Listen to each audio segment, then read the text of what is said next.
Happy New Year, everyone. It's Force Death here, wishing you guys had a great holiday and have a great new year coming up. So, as you can see from the title of this video, I want to go over my favorite gaming experiences of 2024 for new releases. There's a lot that I haven't actually had time to experience yet this year. A couple of games that were on my radar but I wasn't able to get around to this year were Black Myth Wukong, Metaphor ReFantazio, Helldivers 2, Prince of Persia Lost Crown. I've heard excellent things about all these games, but haven't had the time to experience them myself. I want to go over things that I did experience, talk about how much I like them, and just give my personal favorite games for 2024. So if I had to do a top 5, I might be cheating a little bit because I'm going to be putting in something that's technically not a new game. That statement alone probably gives away what it is, but it's still probably one of my favorite gaming experiences, if not the favorite gaming experience that I had in 2024. I'm going to give it the number 5 slot just because it's not a full-fledged game, and that is Elden Ring Shadow of the Erdtree. When this first came out, I was dying so much. I was dying all the time.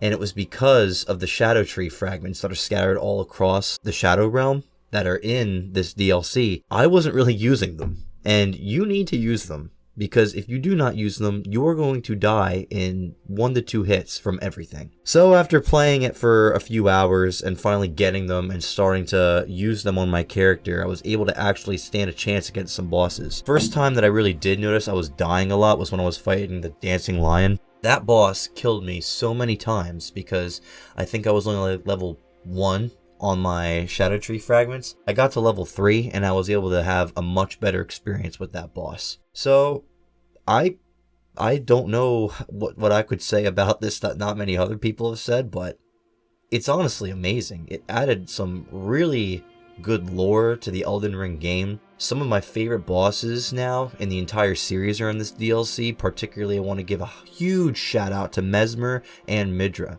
Both are incredible boss fights, and I love fighting them. I've played this expansion 3 times, and I've just had a blast every time that I fight these bosses. There are some stinkers, like a Commander Gaius I really don't have a good time fighting with, and it might be a little bit of a hot take, but final boss of the expansion I just think is a little too much for me to enjoy personally. It's not that I think him being super hard is a bad thing, but having it where you get through the first phase no problem, and then die in the second phase almost instantly and just keep doing the same thing over and over and over, not really feeling the progression that you feel from most Souls games where even if it takes you weeks, you feel like you're at least inching towards getting to where you beat the boss.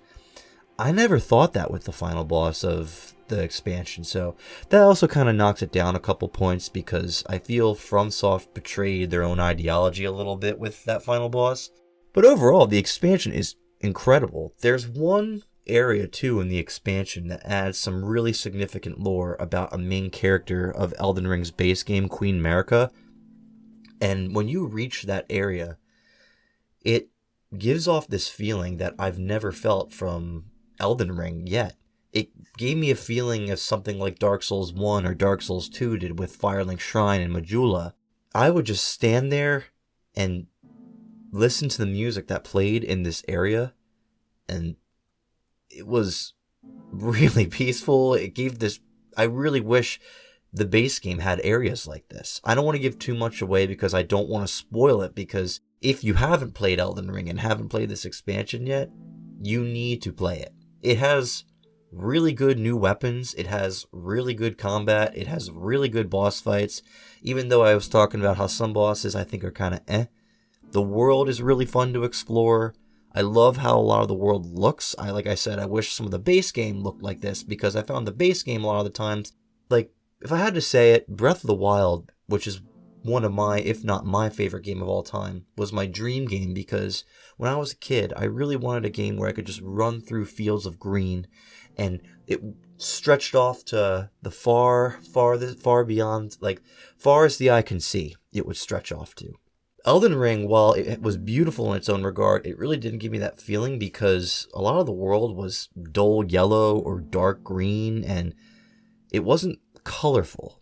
And I get maybe they want to do a thing where it's like the world is dying, so that's why it has these colors. But it's kind of also how I view Dark Souls 1 and 2 and Dark Souls 3, where Dark Souls 1 and 2, I really like how those worlds look compared to Dark Souls 3's world, where everything is dull and like faded and no bright colors.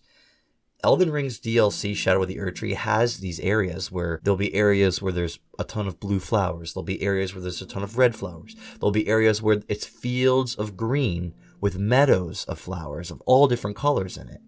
And I might be harping on this a little too much, and maybe a lot of people don't care about it, but I really like immersing myself in these environments. And Shadow of the Erdtree is the first time Elden Ring really immersed me in its environments. And I think that also plays significant. I know I'm just going to spoil it. You can skip probably a minute ahead if you don't want to be spoiled, but there's an area in Shadow of the Erdtree, which is Marika's village, where she originated from before she went to the Lands Between. It was the Shaman village.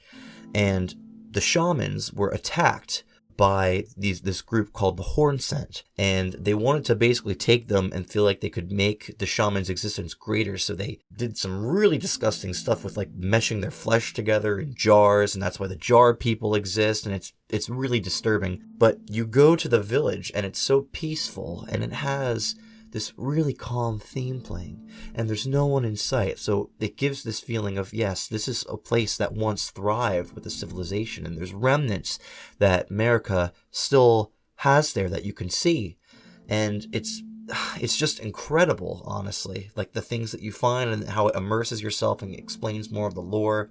It's probably my favorite moment in Elden Ring, period, if I had to say, like, base game included. Besides the environment stuff that it might have been going off on a little too long, Shadow of the Erdtree is an excellent expansion. It introduces all these new weapons, all these new weapon types. I really like this one called My Lady, which was called a light greatsword. I liked using that when I played. I liked using some of the new fist weapons. I liked using some of the new potions. Overall, even though I might have some minor problems with the expansion, it does a lot right. I really enjoyed this expansion, and it's probably one of my favorite Souls experiences that FromSoft has made. I still would probably say that The Old Hunters is my favorite DLC that they've ever made, but Shadow of the Erdtree is pretty close. Shadow of the Erdtree, for its faults, has excellent things about it that really should not be overlooked. The highs vastly outweigh the negatives.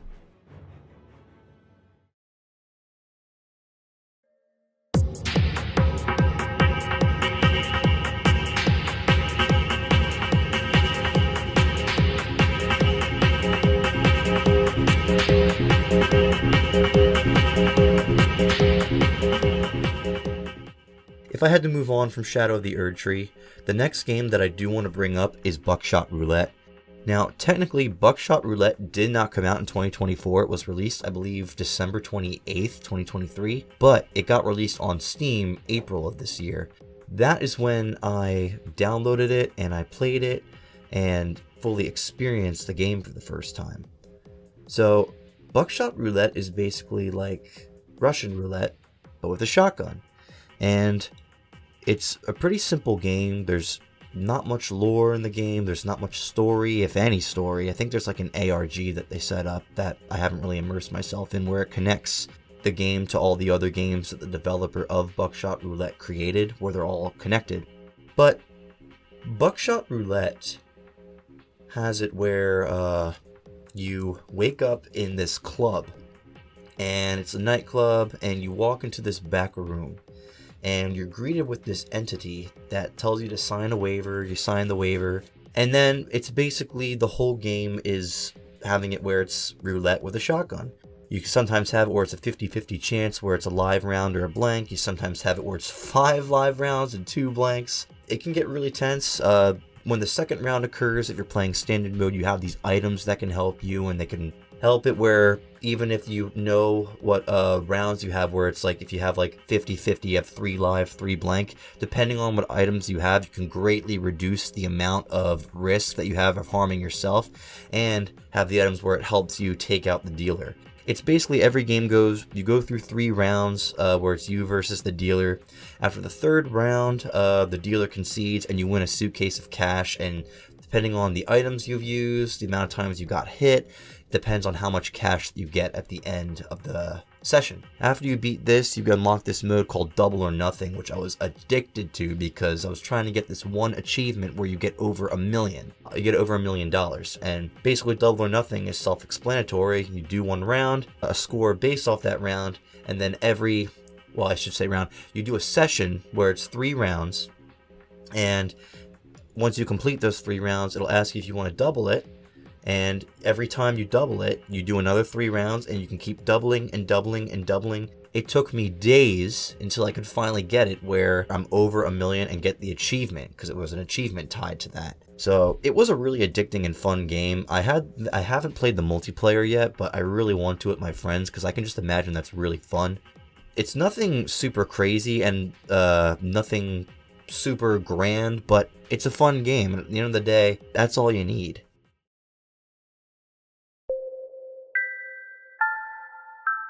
Next game that I do want to talk about is a Souls-like. You're going to have another one after this. And that is Another Crab's Treasure, which released, I believe, around February, March, April, sometime earlier this year. And it's basically SpongeBob meets Dark Souls. You play as a little hermit crab that had your shell stolen, and your whole mission of the game is to just get it back.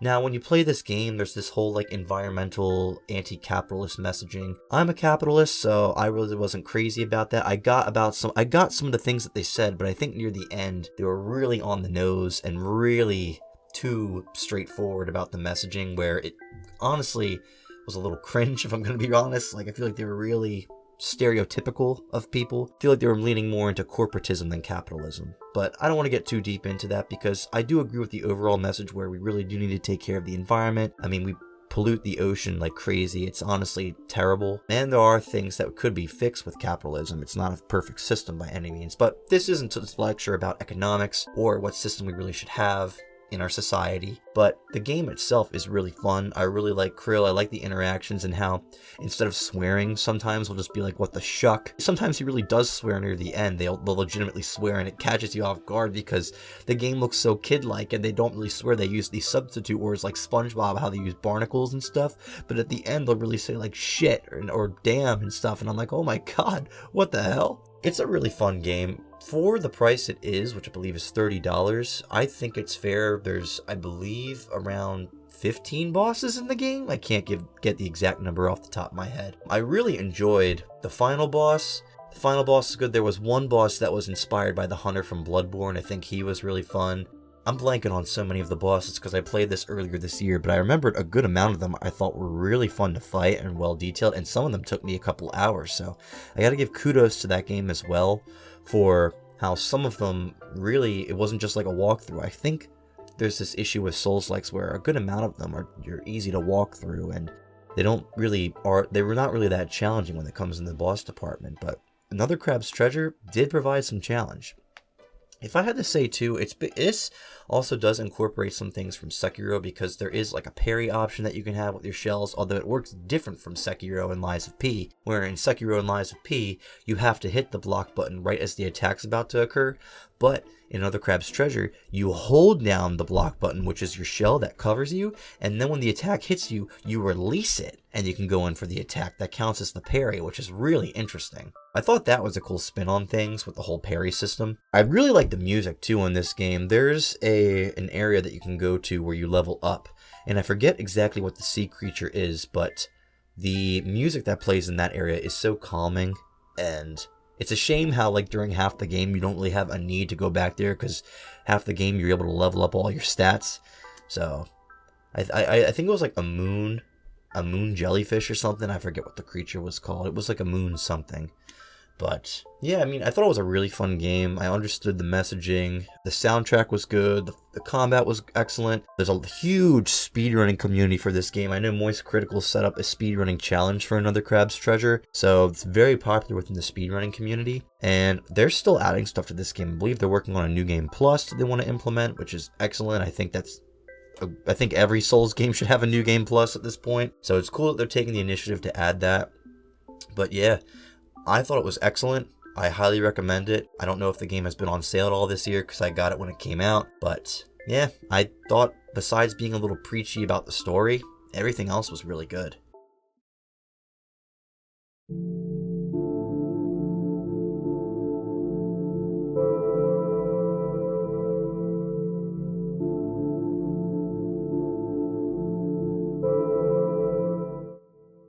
Okay, second to last game I'm going to be talking about is Silent Hill 2 Remake. Now, my experience with the Silent Hill franchise is I played Silent Hill 2 around January 2022 for the first time, and I thought it was really cool. And then I played Silent Hill 1. I liked it, didn't like it as much as Silent Hill 2.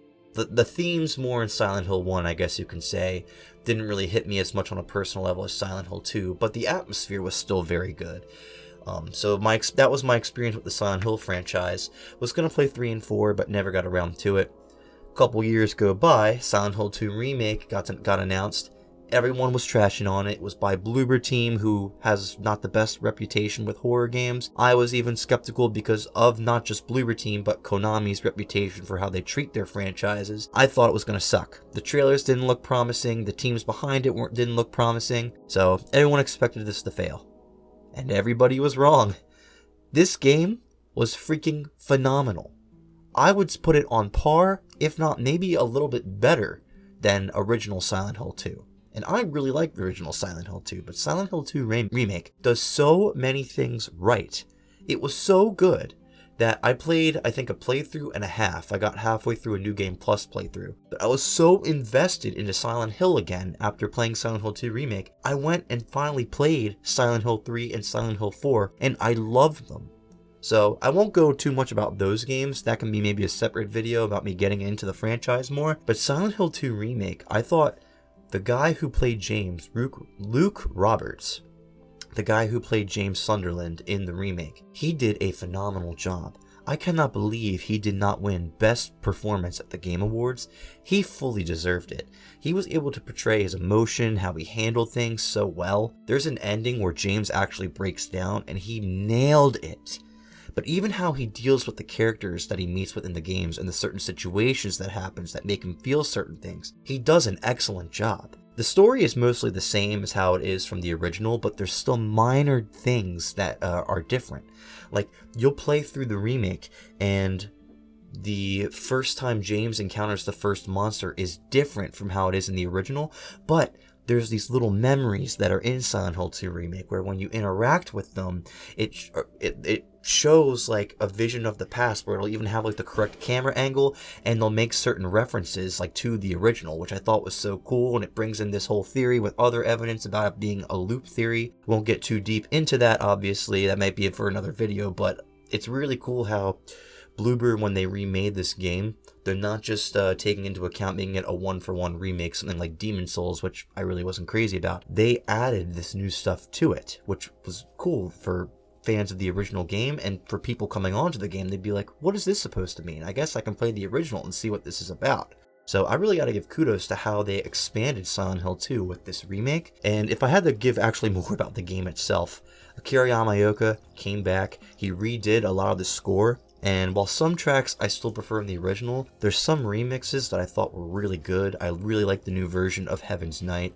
I really like the new version of Null Moon. I listened to them. I think the soundtrack is good. Also kind of shocked it didn't win Best Audio Design because of the ambiance. Even in the menu screen when I first loaded up, I was so impressed with the sounds. So kind of shocked that didn't win any awards at the Game Awards, but I digress. The combat as well was another really good addition where in the combat in the original, it's more about timing, where you want to time your attacks. This is more action-based, and even though it is more action-based, it's still more about what are you going to do, kind of like Dark Souls, where if you're fighting an enemy, you might get 2 attacks in, but you can't just mash the attack button because the enemies will hurt you, and each enemy's different. So you might think, okay, for this enemy, I'm going to try doing 2 attacks, then maybe I'll wait and see what they do. If they attack right away, I can dodge. If nothing happens right away, then I can go in for 1 more attack and then dodge. It's really cool, and it really adds a whole new element to the survival aspect that you have to do in Silent Hill, because it's more of a Resident Evil thing, but they incorporate it in Silent Hill. And what I liked, what I was worried about, is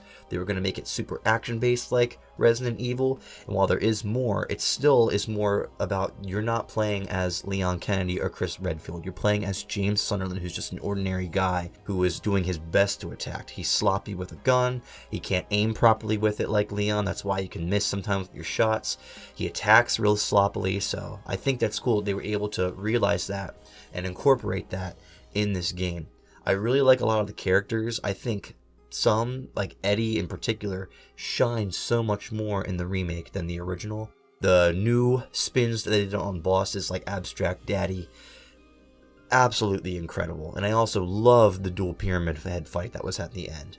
So I might say more about this in another video where I go more in depth about my love of this remake and my love of the Silent Hill franchise as a whole now, as I've at least played, I've played the first 4, and I played Silent Hill 2 Remake. I really hope from this, Bloober remakes Silent Hill 1, 3, and 4 as well, so we can experience them again. I would really love if they remade 4, but yeah, I gotta give kudos. This game really surprised me. I think it surprised everyone. I didn't think many people would think that it would be as good as it was, but Bloober proved us wrong, and I'm really glad they did. Very excited to see what's in store with them with Silent Hill in the future.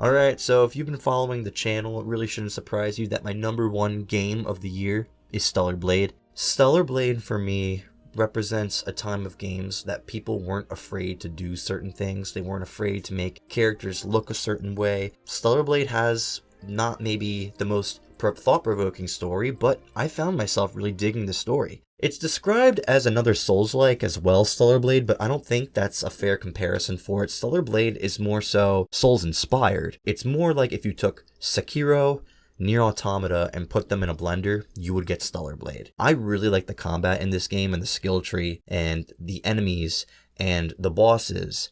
It's all really fun. And they added something as well that I really wish other Souls games had.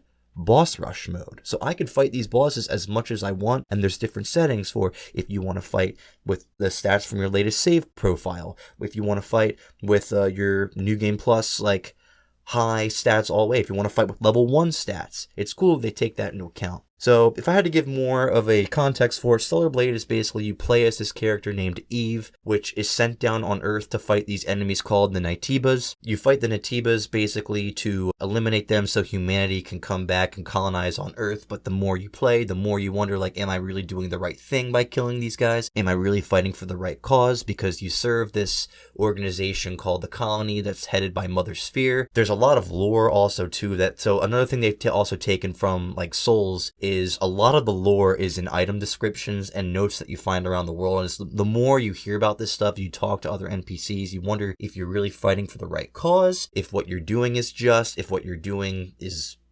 actually going to make an impact. So it's really cool how they have that thought-provoking stuff that's in the game. Like I said, it's nothing too crazy, but I really did like the story because they did prioritize the combat, and I will get to that, but the story was also really good. The characters as well. Eve is just gorgeous. I mean, they did that obviously on purpose. They made a really gorgeous and good-looking protagonist. I love the costumes you can select for her. So you can really make her like in a swimsuit if you want, or you can make her look really badass with some other costumes. I found when I streamed this for my channel, I played through a regular playthrough and then I played through half of New Game Plus. I had it where I was switching costumes like every other stream VOD because I liked how all of them looked and I wanted to wear them and see Eve do shit with them. So I thought it was really cool how many costumes there were, and they weren't like microtransactions or anything. They were all unlockables, which was excellent. This is Shift Up's first console game as well. They previously had experience in the mobile market with, I think it's called Destiny's Child and The Goddess of Nike. I've never played either of those games, but the fact that this is their first console title and it doesn't have any microtransactions, which I assume those other mobile games do, is really impressive. They did an excellent job with this first title. The action is really good too. It's more so like you can parry everything and then you can dodge. Then there's these attacks that prompt you where if you hit forward dash, you go behind the enemy and attack. And then there's these other attacks that prompt you where you hold back and dash and you can do damage with your gun afterwards if you get your successful inputs with those. There's so many different ways you can do combat in this game. So it's like if you also incorporate like Bayonetta in a little bit of an instance, because a good amount of it's like hack and slash meets Souls. It's really cool how they incorporated all this stuff and they made it really good. Like, so they were able to do all this amazing stuff in the game, and they even had a collaboration with the DLC with Nier Automata earlier this year. Getting all the costumes for that was really cool, and It's nice how they didn't just give them to you. You had to go around all these areas and look for these cans that would give you these costumes that you could buy from Emil, because he himself appears in the game in the DLC. Yeah, I mean, Stellar Blade is easily my game of the year. I had an excellent time playing this game. I 100% this game. I had fun getting all the collectibles, getting all the cans that are in this game, getting all the outfits that are in this game, doing a lot of side quests. I thought some of the side quests were really good, even better than the main game with some of these side quests that you have to do. The bosses were so fun. I really have nothing but high praise to say for this game. This is supposedly coming to PC next year. So once it comes to PC, if you don't have a PlayStation, please get it on PC, especially if you like Nier or Souls games, Sekiro in particular. Just get it. You will have an excellent time with it. Characters look great. The story is honestly pretty good. Action is phenomenal. Love a lot of the features that they put in this game. It really makes me excited for what Shift Up has in store down the road. I am very happy with Stellar Blade. Easily my game of the year. Another game that unfortunately, like Silent Hill 2 Remake, got robbed at the Game Awards in my opinion. But I have to respect when they nominated the game at least for a couple of the categories, because I actually was afraid it wasn't going to get nominated for anything because of the controversy surrounding it. Last thing I forgot to actually mention too, the soundtrack. Like Silent Hill 2 Remake, I really like the soundtrack of that because of how ambient it was and how it set the mood for, like, it was really perfect for the areas that you'd explore. But Stellar Blade soundtrack, it's just good. Like, it has excellent action themes, excellent boss themes. The final boss theme of the bad ending that you get, that boss theme sounds something straight out of Elden Ring or Dark Souls. It was incredible, and it accompanied an amazing boss fight. Like, I couldn't believe it. And the soundtracks for, like, the save areas, the soundtrack for, like, the Zion town, which is the main, like, hub world that changes the more you play the game after each area because the town grows and more people populate the town. How that track grows, kind of like what Terry Town does in Breath of the Wild. How it grows there is awesome. Like, everything about this game is, I personally really love. I really love this game. I can see myself replaying this game constantly. So, I just had to add that in as well. I know this video might have been a little jumbled with my thoughts. I'm going really off script here, but it's more so just to get my thoughts out there about my 5 favorite gaming experiences, and that's what they are. So let me know if you enjoyed the video. Let me know what your favorite gaming experiences were of this year. I know I missed some things. Like I said, I really got to get to Black Myth Wukong. I got to get to Helldivers. I got to get to Warhammer Space Marine.